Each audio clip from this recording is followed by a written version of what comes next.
Febrero 1, 2026. Una casa en Tucson, una puerta que se cerró y una familia que tardó horas en llamar a la policía. Eso es lo primero que necesitas saber. No que Nancy Guthrie desapareció, sino que las personas que debían protegerla esperaron, y nadie ha explicado por qué. Nancy tiene 84 años.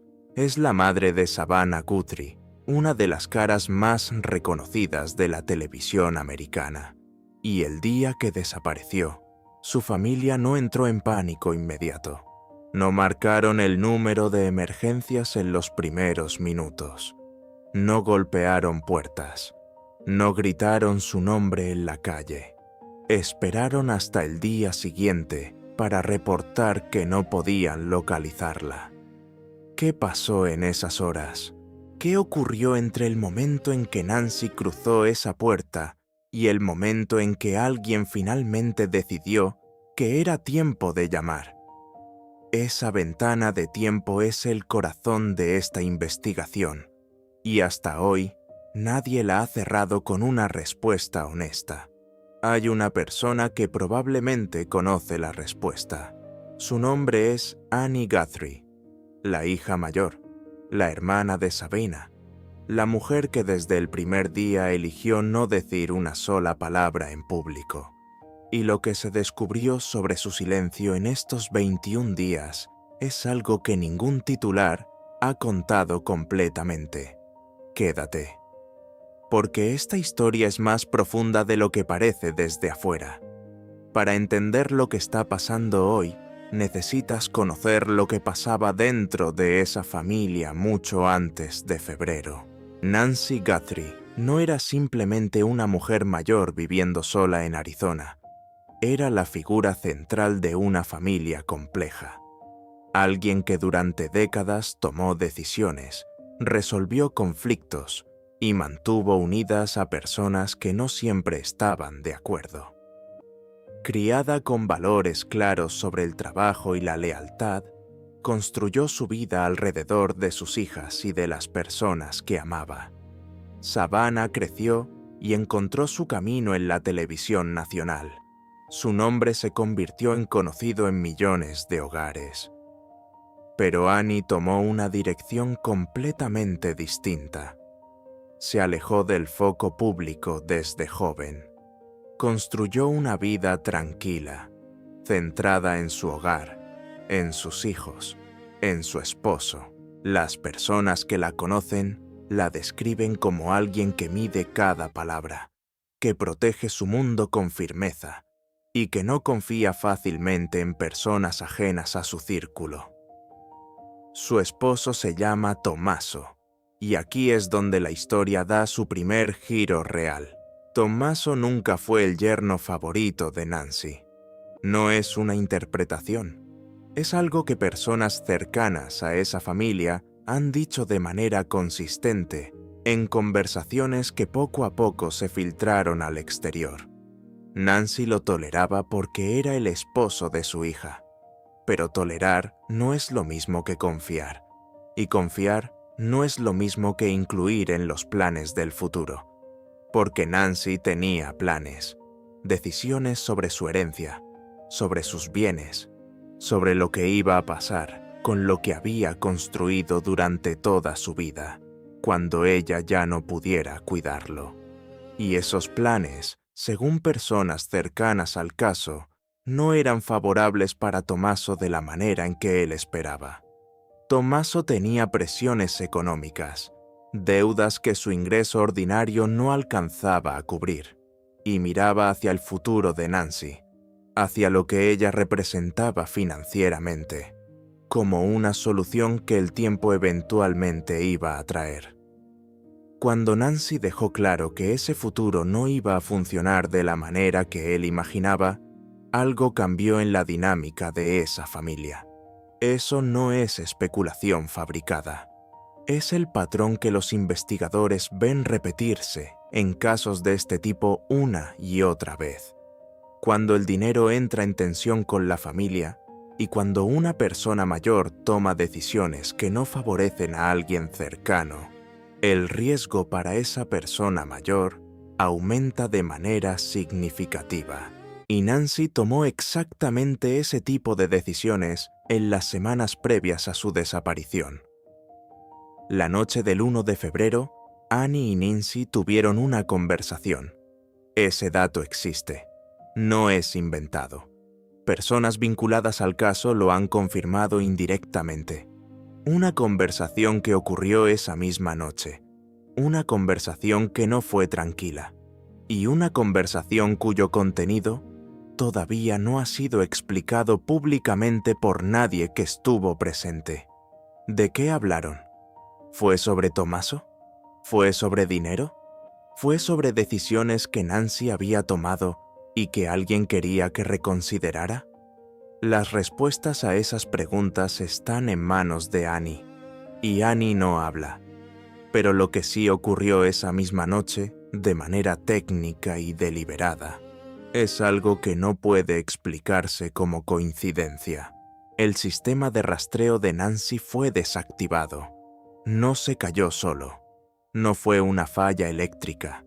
Alguien que sabía cómo funcionaba ese sistema, alguien que tenía acceso a él, tomó la decisión de apagarlo en el momento exacto en que Nancy llegaba a su casa. Lo desactivaron para que su ubicación no pudiera ser seguida, para que si algo ocurría después, no hubiera registro electrónico que reconstruyera la historia. Eso es premeditación. Eso es planificación. Eso es alguien que pensó en los detalles con suficiente anticipación como para eliminar la evidencia antes de que el evento ocurriera. ¿Quién tenía ese conocimiento técnico? ¿Quién tenía acceso a ese sistema? ¿Quién estaba en posición de hacerlo sin levantar sospechas inmediatas? La investigación federal trabaja en esas preguntas. El FBI tiene recursos que el público no ve. Pero lo que el público sí puede ver son los movimientos que ocurrieron en los días siguientes a la desaparición. Y uno de esos movimientos involucra directamente a Annie. Después de que Nancy desapareció, las personas que seguían el perfil de Annie en redes sociales notaron algo. Las fotos de Nancy comenzaron a desaparecer. No de golpe, no de manera obvia, pero con el tiempo las imágenes de su madre dejaron de estar visibles, y la foto que Annie eligió mantener, la única que dejó en su lugar sin tocar, fue la de Tommaso. Miles de personas lo vieron, miles de personas lo comentaron, y ninguno de esos comentarios tiene una respuesta de Annie porque Annie no responde. Annie no habla. Annie no existe públicamente en este caso.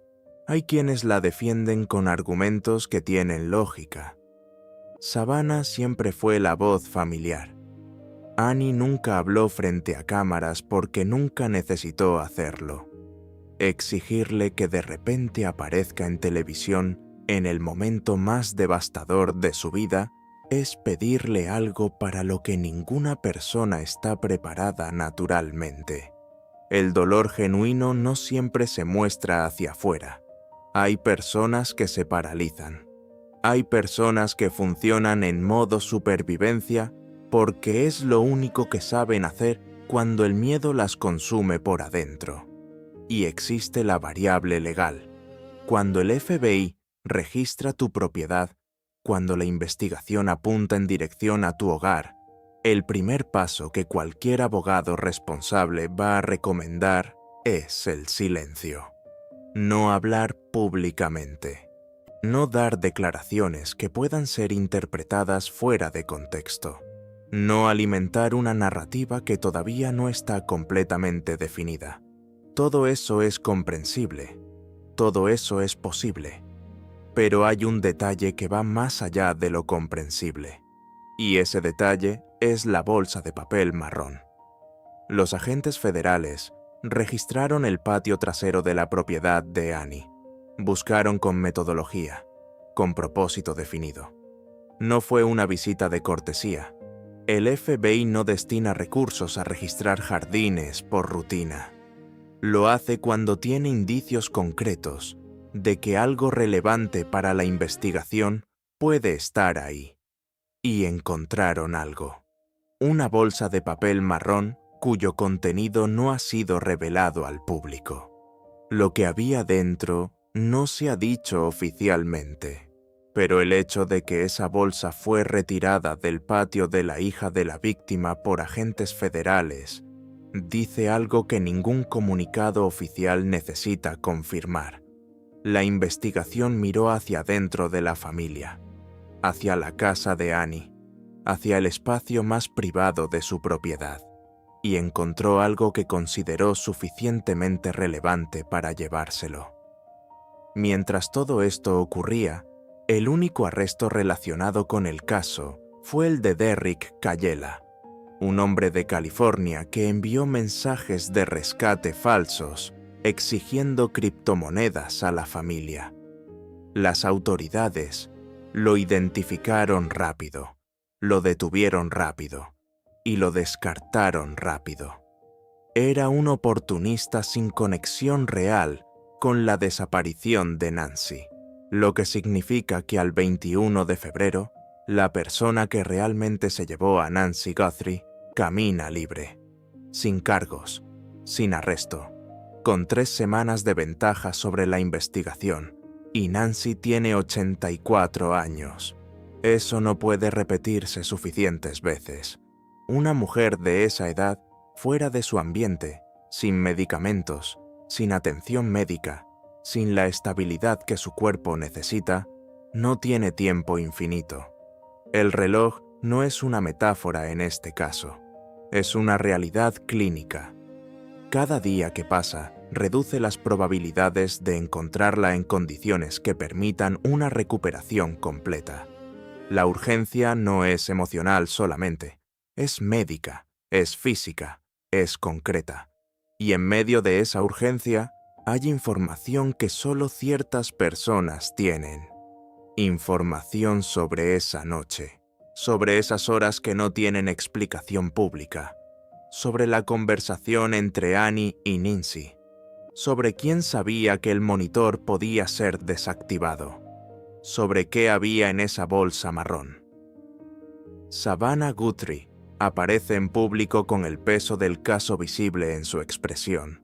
Su presencia frente a cámaras no es actuación.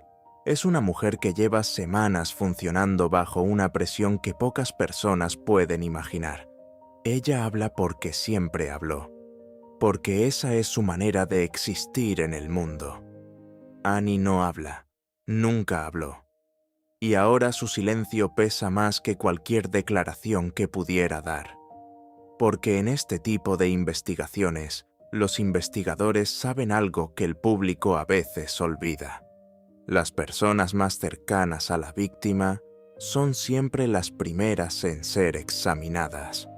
No por crueldad, no por prejuicio, sino porque son las que más saben, las que tienen los detalles más valiosos, las que pueden, si cooperan completamente, acelerar la resolución del caso de una manera que ningún recurso externo puede igualar. Cooperar completamente no es lo mismo que dar una entrevista.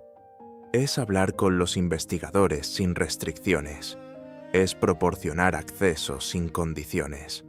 Es contar todo lo que ocurrió esa noche, incluidas las partes que incomodan, incluidas las conversaciones que duelen, incluidos los detalles que parecen pequeños, pero que en una investigación pueden ser la pieza que conecta todo.